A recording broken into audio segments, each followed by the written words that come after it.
2:20 पर शपथ ग्रहण समारोह होने वाला है और उससे पहले जैसा कि जनक ने भी बताया कि कई ऐसे राज्य के मुख्यमंत्री हैं जो इसमें शामिल होने वाले हैं शपथ ग्रहण में। भूपेंद्र पटेल का आज गुजरात के नए मुख्यमंत्री के तौर पर शपथ वो लेंगे, लेकिन शपथ ग्रहण से पहले भूपेंद्र पटेल लगातार मंदिरों में पूजा पाठ कर रहे हैं।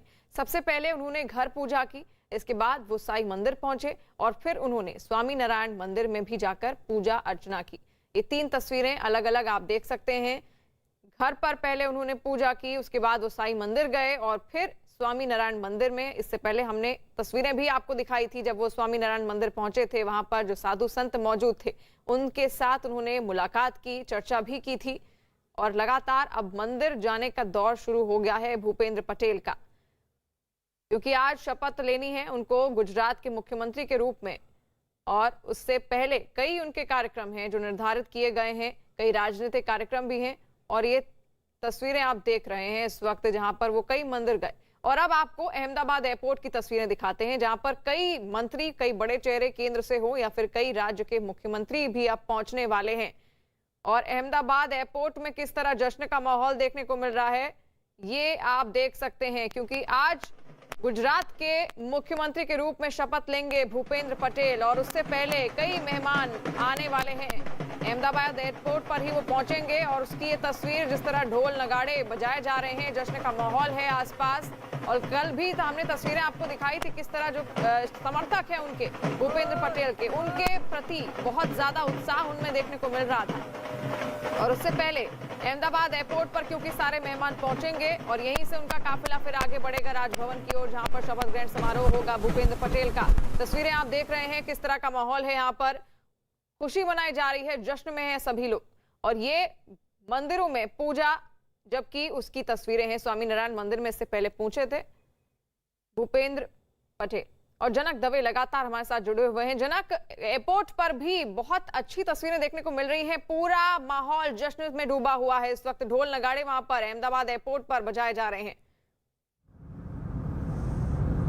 जाहिर सी बात है कार्यकर्ताओं में उत्साह वो रहेगा और चूंकि अमित शाह खुद वहाँ पर अब आ रहे हैं तो उसके बाद 3 राज्यों के मुख्यमंत्री भी यहाँ पर आ रहे हैं, तो राजभवन में भी बिल्कुल इसी तरीके की तैयारियां हैं। वहाँ पर भी तस्वीरें में थोड़ी देर में पहले बाद आपको मैं पहुँचाऊँगा, जब मैं राजभवन थोड़ी देर में मैं पहुँचने वाला हूँ। तो वो सारी तैयारियाँ पार्टी और संगठन की ओर से की जा रही है। एक सर्वस्वीकृत नाम के तौर पर एक संदेश देने की है पार्टी के भीतर कि एक नए सिरे से नई रणनीति के तहत अगले साल चुनाव में जाना है, तो ये और नेता के सर्वस्वीकृति के साथ आगे रखा जाए। तो इसी बात को लेकर कार्यकर्ताओं के बीच भी ये संदेश पहुंचाने की कोशिश है। और वही उत्साह खासतौर पे कल हमने शाम को भी देखा कि जैसे उनका नाम घोषित हुआ तो पार्टी के बाहर जितने कार्यकर्ता थे बीजेपी की, चाहे वो किसी इलाके से हो, लेकिन एक जैसे ही नाम भूपेंद्र पटेल का मैंने कार्यकर्ताओं से बात की कि अचानक से सरप्राइजिंग नाम आया है भूपेंद्र पटेल, उस पर क्या कहेंगे, तो सब ने उस बात को स्वीकारा, किसी ने उसका अपोज नहीं किया। तो ये बात है पार्टी के भीतर कि कोई एक नाम जब ऊपर से पार्लियामेंट्री बोर्ड से जब तय होकर आता है और उसको सर्वस्वीकृति दी जाती है तो लोग भी, उसको जो कार्यकर्ता हैं वो भी उनके साथ जुड़ जाते हैं। शिवानी जी बिल्कुल, और वही जश्न देखने को मिल रहा है इन कार्यकर्ताओं के बीच में, जहां पर अहमदाबाद एयरपोर्ट की तस्वीरें हमने आपको दिखाई, वहां पर किस तरह जश्न में डूबे हुए हैं सभी कार्यकर्ता और तमाम जो मेहमान हैं वो अहमदाबाद एयरपोर्ट पहुंचने वाले हैं। गुजरात के अगले मुख्यमंत्री के तौर पर भूपेंद्र पटेल के नाम का ऐलान होने के बाद उनके बेटे अनुज पटेल से न्यूज 18 ने एक्सक्लूसिव बातचीत की, जिसमें उन्होंने कहा कि विधायक दल की बैठक के लिए जब उनके पिता घर से निकले थे तभी अंदाजा नहीं था कि उन्हें राज्य के मुख्यमंत्री के तौर पर चुना जाएगा। भूपेंद्र पटेल के बेटे हमारे साथ हैं। आपके पिता का नाम मुख्यमंत्री के तौर पे चयन है, किस तरीके से देखते हैं? पहले बहुत अच्छा और अभी बहुत आनंद हो रहा है। और जो भारतीय जनता पार्टी ने जो विश्वास दिया है और अपने प्रधानमंत्री जी है जो उन्होंने विश्वास दिया है तो उसी तरह से आगे बढ़ेंगे विकास के कार्यों में। क्या आज सुबह जब पापा घर से निकले क्या लगा था कहीं? नहीं, कुछ भी नहीं लगा था। और नाम जब जाहिर हुआ था तब भी मैं ऐसा ही था कि नहीं, मेरे फादर का नाम नहीं आने वाला है।